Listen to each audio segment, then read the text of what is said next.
So let's talk about ADHD. My name's Brenda Taylor and I'm a clinical psychologist, and if you've seen any of my videos before, I talk a lot about adult ADHD. So in this video, I'm going to talk about why does motivation feel so hard? Why does it feel hard to get things done, even when you know you want to get things done? I'm going to talk a little bit about the science of disorganization and behind that, and then I'm going to talk about some of the stuff that actually helps. So join me for this video and we're going to break it down. So why does motivation feel so hard? So let's bust a myth first of all. ADHD isn't a problem with knowing what to do.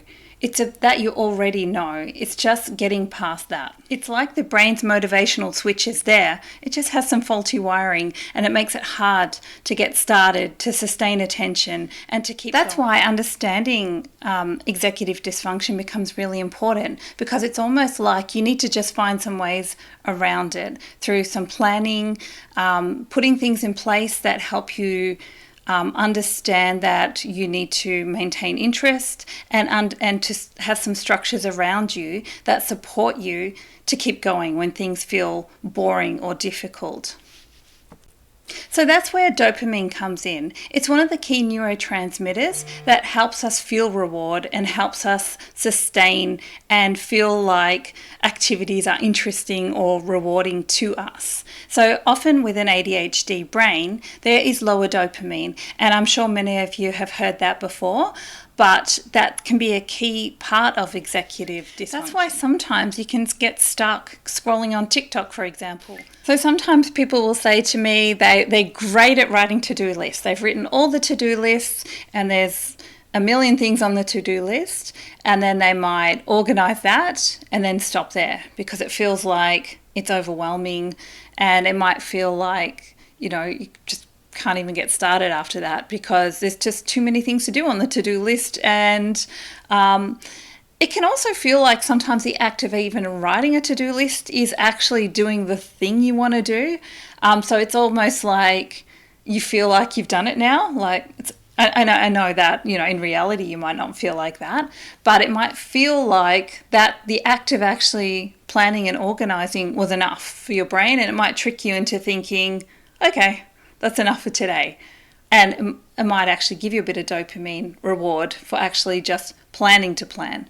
But obviously we want to get past that point to the point where you can actually start getting things done. And so some of that's going to be through really breaking down that to-do list into much smaller tasks. So I often find people, when they're describing their to-do list to me, it's because they just have way too many things on it, or the things that they're asking themselves to do in that day are just way too big, unrealistic.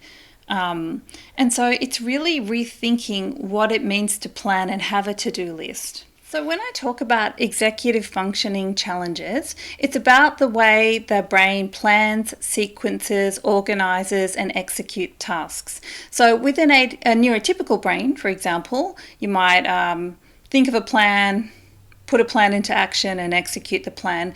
And I'm not saying that's easy for every neurotypical person necessarily. Obviously there's a range of variability. However, for someone with ADHD, there are definitely some noted challenges, and that's related to things like neurotransmitters and wiring.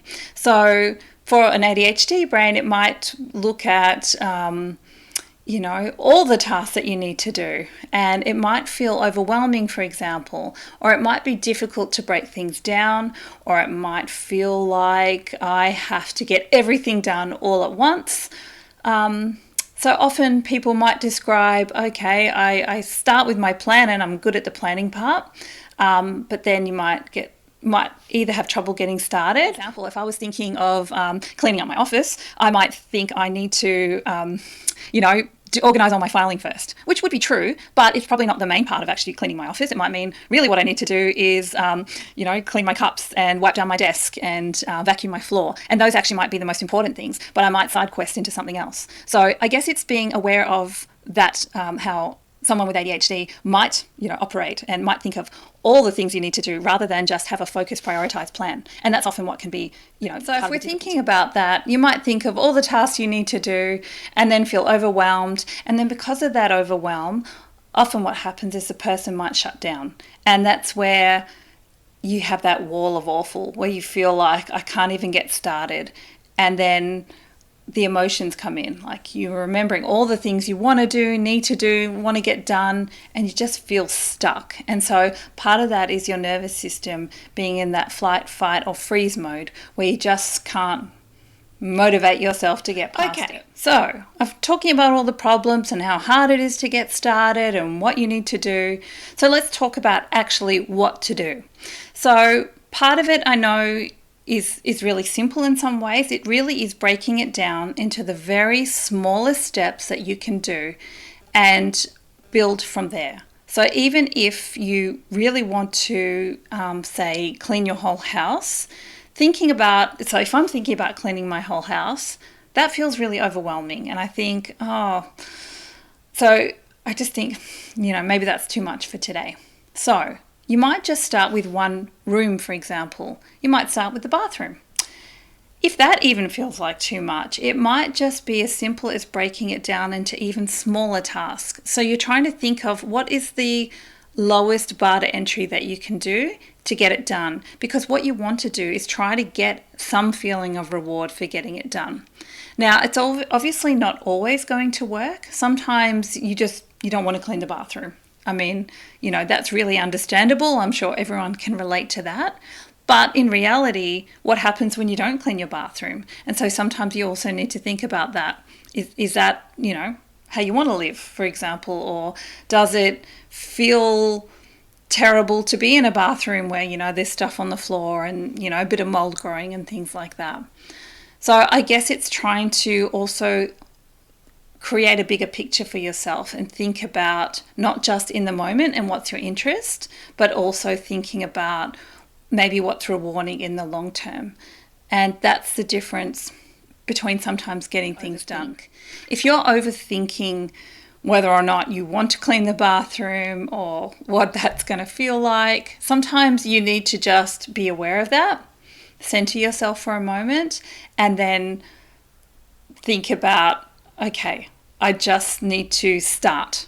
And sometimes that might mean tricking yourself a little bit and distracting yourself. So that's where you might put on some music, for example, or that's where something like body doubling comes in. It's almost like tricking your brain, like if I get things started, if I see someone else working, sometimes that motivates us to do things. So that's often a trick I use in my house sometimes when I'm trying to motivate other people in my house to get things done.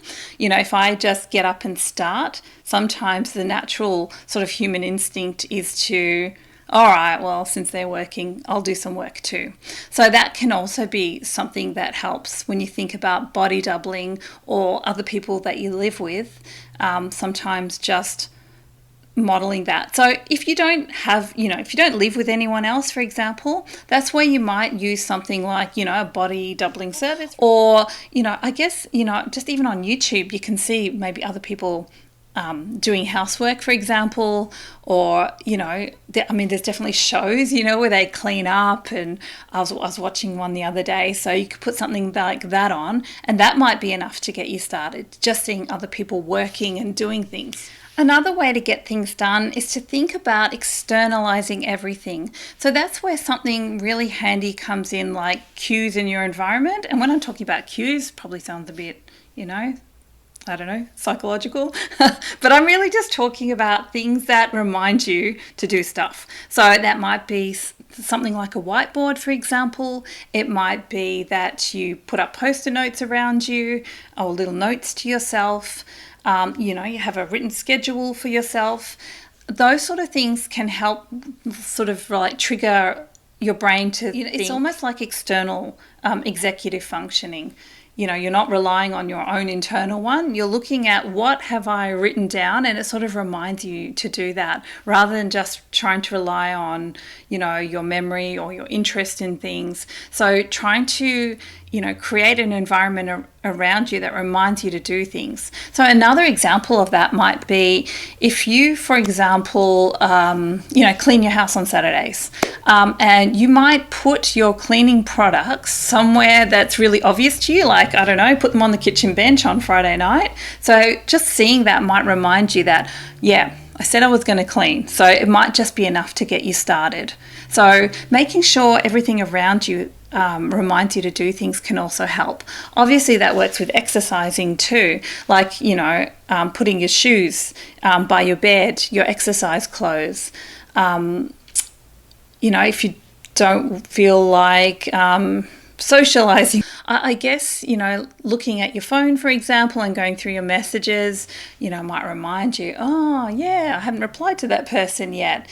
And I guess that can also be a reminder or a trigger as well. So something we often don't talk about is then rewarding yourself at the end. The way you speak to yourself, your internal chatter, becomes very, very important. Part of what happens when we do something that, felt difficult or was a challenge is saying kind, compassionate, nice things to yourself. And this step is actually really important because it actually helps raise your dopamine. So the difference between doing something exciting where it's really obvious that it feels good, like, getting a new package at the door or, winning a race or something like that. It's really obvious, it's exciting, but it's not an everyday thing. You can't always be buying things to make yourself feel good. Can't always be winning races. Sometimes we have to do the boring everyday things like write that email or, pay a bill, for example. We need to do these things to also help us feel good, because I guess if you ignore all the boring admin everyday life stuff, that's also going to have an effect on your life. So it's really important when you do things like that, especially if it felt difficult to you or something you don't normally do or you're trying to get on top of, you need to try and make it feel a bit rewarding for yourself. So that's where your self-talk does become important. So saying something to yourself like, I'm proud of you, or that was good that you got that done, because it was really boring. And then building in rewards that way. Obviously, you can reward yourself, in another way as well. Like maybe you've done, a lot of boring work and now it is time to reward yourself with, something that you really enjoy, like chocolate, for example, or it's time to take a break and now it's time to scroll on TikTok. And that's completely fine. But getting your brain used to having feeling a reward from doing something that isn't interest-based is also going to help your executive dysfunction and ultimately, just help you feel better and like you're getting things done. So I think overall, my key message from this is you're not lazy. It's not that you can't do things. It's just that it's harder. It's definitely harder, and that's for a number of reasons: executive functioning, things not feeling quite as rewarding, and perhaps things not being quite as interesting to the ADHD brain. But it doesn't mean that you can't get things done, and it's really important to think about some of the strategies that I've talked about, such as breaking things down, having external reminders around you, and to really think about rewarding yourself so that you can sort of build up a bit more dopamine. Obviously, that's going to be part of the picture, because when we're talking about managing ADHD, it is about managing it, and so it's not just going to go away, of course, but at the other hand, it does empower you to think about things that you can do, and hopefully this motivates you a little bit to think in that way. All right, well, thank you everyone. I hope you've enjoyed this video, and I hope you found it useful. If you have, please comment, let me know. Please share it with someone that you think it might help. And yeah, take a look at my other resources. All right, thank you everyone. See you.